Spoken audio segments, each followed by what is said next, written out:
l'Alliance, comme elle est aujourd'hui, c'est la mutualisation des moyens sur le haut niveau des clubs de Montpellier et de Nîmes. Ça regroupe le projet masculin, le projet féminin, avec 2 équipes en Pro A maintenant, Pro A garçon, Pro A filles. Et on y a aussi mis à l'intérieur le centre, la structure d'entraînement handisport, dont Flora Vautier est la représentante la plus connue, mais qui est aussi en train de prendre du volume.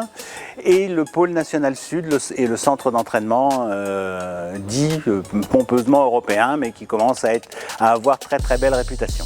Ensemble pour aller plus loin, c'est vraiment ça. Voilà, c'est de se dire que on avait des jeunes, on avait plein de choses, on avait plein de projets, et que finalement seul, on avait du mal à les mettre en marche. On avait plein de compétences. Et finalement, on voulait aussi investir, on voulait prendre des risques, et finalement de prendre ces risques à 2 voire 3 maintenant, puisqu'il y a la SPC, le NMTT et puis la NMTT, c'est bien plus simple. Voilà, c'est bien plus simple, ça nous permet d'avancer plus vite. Mais on essaie de créer une identité en plus, sans oublier notre histoire, qu'elle soit montpelliéraine ou nîmoise, parce qu'elles sont fortes. Le but du jeu, c'est de créer notre histoire au-dessus de ça, quoi. Voilà, au-dessus, quand je dis au-dessus, c'est pas une hiérarchie, c'est ensemble créer notre histoire.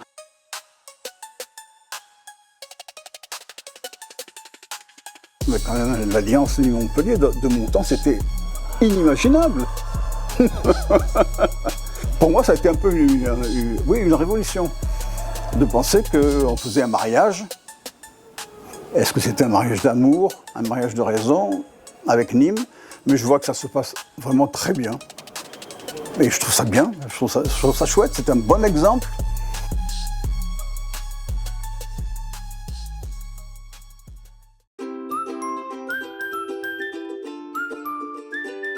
Alors historiquement, la SPC Nîmes a toujours eu un ADN tourné vers le haut niveau. C'était aussi dans l'optique de Lucien Carrier, qui a été, on va dire, le président historique de la SPC Nîmes, 30 années de présidence, et le haut niveau plutôt chez les garçons, avec une équipe en super division, puis petit à petit 2 équipes au niveau national, national 1, national 2.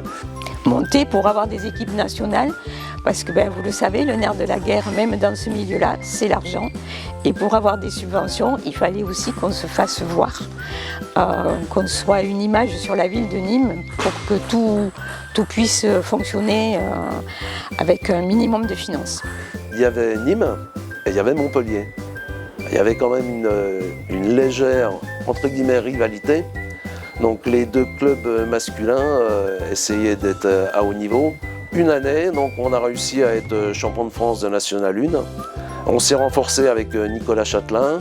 On avait un jeune aussi, Cédric Cabestany, Pierre Campagnol. Donc on a réussi à jouer pareil 5e ou 6e au niveau français. Et donc il y a eu des fameux matchs Nîmes-Montpellier dans cette salle Achille, où à l'époque j'officiais en tant que responsable du pôle France, mais j'étais licencié à Nîmes. Donc c'était toujours quand même très chaud. En 1994, l'année où je suis arrivé, on a été vice-champion de France de National 1. À l'époque, c'était la 2e division, donc on a fini 9e équipe française. En 1996, on était champion. En 1998, on était champion. En 1999, on était champion. Et 2000, on était champion. Moi, j'ai eu la chance de participer aux 4 éditions. Mais c'est sûr qu'on a vécu des super moments. Je ne pense pas qu'on était la meilleure équipe, mais il y avait une super ambiance.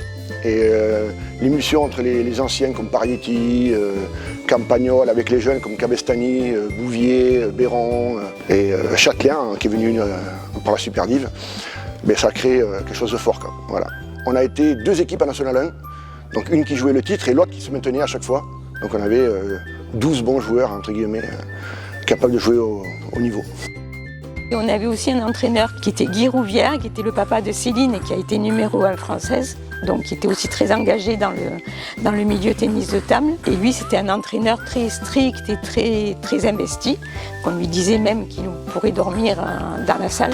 Et les enfants ont toujours été poussés, soit pour les individuels, c'était des compétitions jeunes au niveau départemental.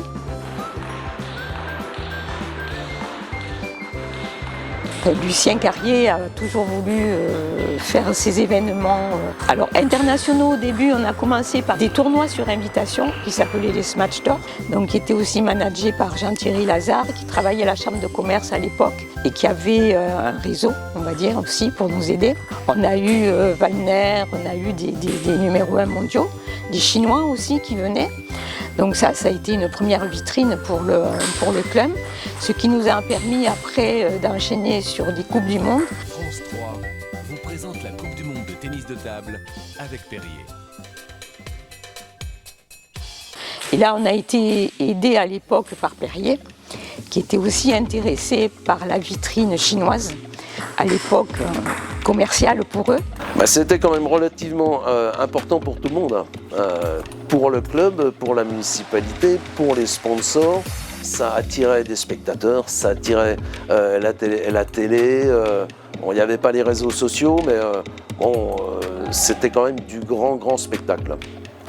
Balle de match et balle de Coupe du Monde pour Kong Linghui. Voilà, c'est fait. C'est fait. Alors ces événements faisaient une locomotive pour le club, aussi au niveau humain, parce que vous imaginez bien que pour organiser de tels événements, il faut des volontaires et des bénévoles. On avait pratiquement une cinquantaine de bénévoles pendant presque une semaine sur les sites. Donc il fallait qu'il y ait une bonne ambiance, une bonne entente au sein du club pour que tout ça puisse fonctionner.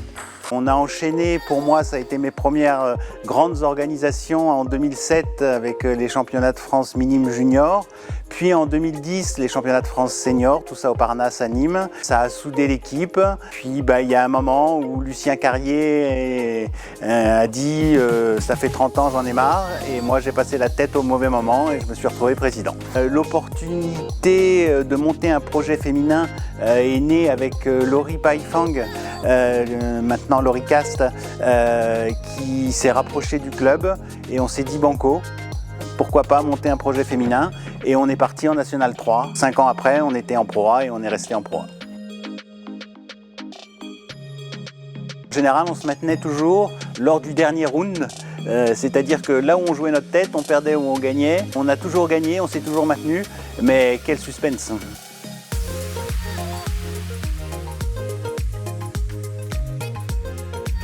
On a eu la chance en 1976 qu'un club digne de ce nom se crée, qui s'appelait l'Oxikai. C'était un club de judo au départ. Situé route de Nîmes, alors c'est assez cocasse parce que Montpellier, Nîmes, maintenant il y a l'Alliance Nîmes-Montpellier. La création du club commence parce que mon père est président d'un club de judo à Montpellier. Mon père me demande pourquoi je joue à Nîmes.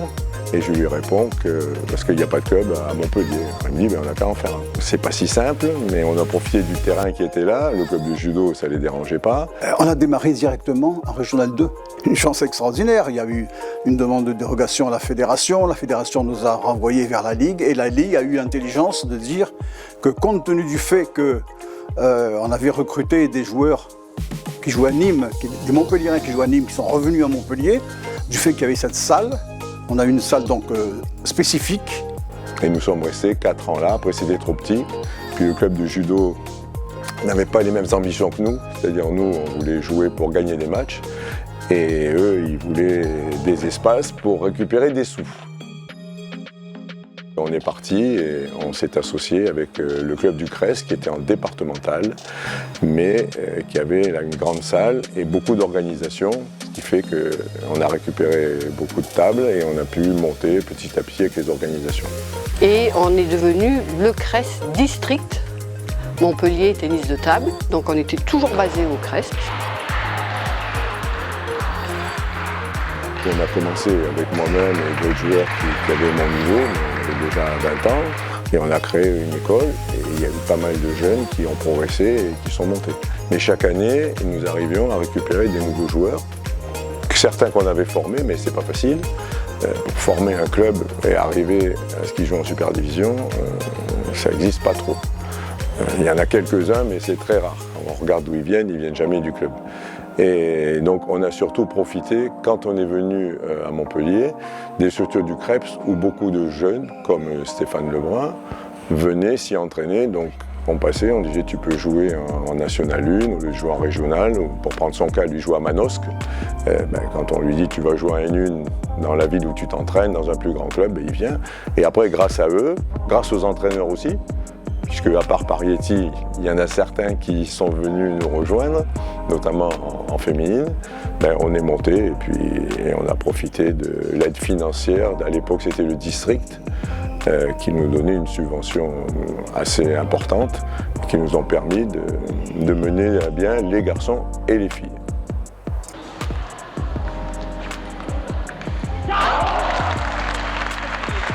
Le club, en fait, il a toujours tout de suite été sur deux jambes finalement. On le retrouve maintenant avec l'Alliance Nîmes-Montpellier, mais il y avait les filles et il y avait les garçons. Et on a tout de suite été sur ça. Alors, le club a profité aussi du pôle national, qui était sur le pôle France, en fait, qui était sur Montpellier. Et donc, forcément, il y avait des relations. Et puis, on était en N1 et puis on est très rapidement monté avec une équipe de jeunes, Cyril Laurent à l'époque, avec moi, avec Jérôme Alric, Carbonel. C'était des gens qui s'entraînaient au pôle France et au pôle Espoir, et qui forcément allaient dans le club qui était le plus haut, voilà, tout simplement. Et c'était Montpellier. Et on est monté en super division, on a recruté. Grâce aux infrastructures et grâce aux hommes et aux femmes. N'oublions pas les femmes. Nous sommes arrivés au très haut niveau grâce aux féminines. Un jour, je lis dans le Midi Libre qu'il y a une agence qui s'appelle Performance à Montpellier qui s'occupait de recruter des sportifs de haut niveau des pays de l'Est.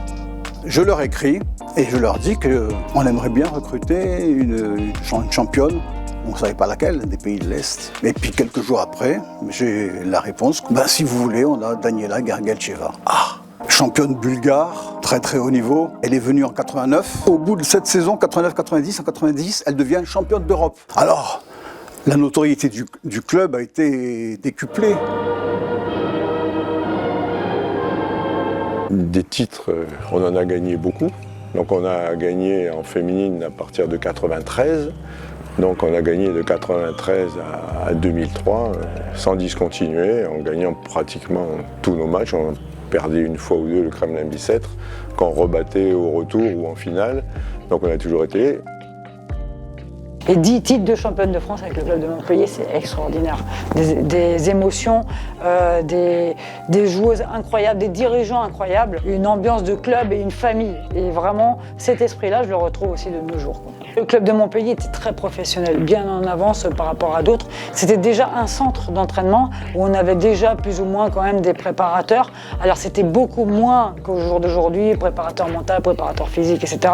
Mais par contre, il y avait déjà Bruno Parietti qui était là, qui était prof aussi au Krebs à côté, donc il nous donnait plein de conseils physiques. On avait aussi des entraîneurs qui étaient de haut niveau. Il y avait Stéphane Lebrun aussi qui était là et qui était en équipe de France avec moi, mais aussi qui se donnait des conseils qui habitaient par là. Donc non, on avait toute une équipe aussi. Alors bien sûr, c'était le début du professionnalisme en tennis de table et du club de Montpellier, mais en tout cas une belle reconnaissance fille. Et ensuite, le maire de Montpellier, le maire emblématique Georges Frêche, nous a dédié cette salle en 1996 et que là, on s'est appelé Montpellier District Tennis de Table. Et c'est après, c'est appelé Montpellier Tennis de Table.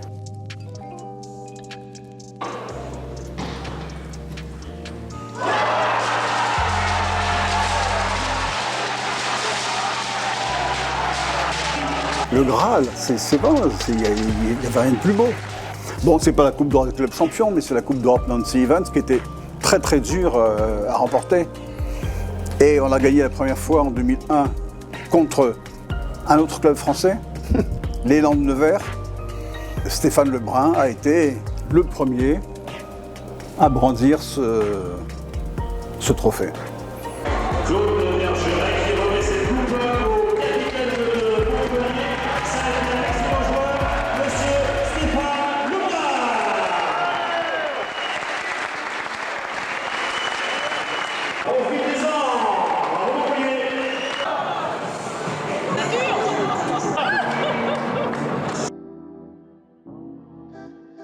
Et on l'a regagné 2 ans après.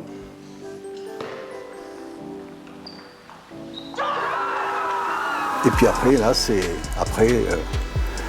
là que les subventions ont été coupées. On a été à 2 doigts de mourir. Mais il paraît que les grands clubs ne meurent jamais. Et puis ça a obligé le club à beaucoup travailler sur la formation des jeunes. Et finalement, quelque chose malheur est bon, puisque le fait qu'on avait moins d'argent, on pouvait moins recruter des joueurs étrangers et il fallait former des jeunes. On a plus de plaisir maintenant avoir des jeunes, bon, bien sûr les frères Lebrun, ça c'est évident. C'est évident que sans la famille Lebrun, le club ne serait pas à ce niveau aujourd'hui. Le club existerait encore, mais bon, ce ne serait pas un des très grands clubs français.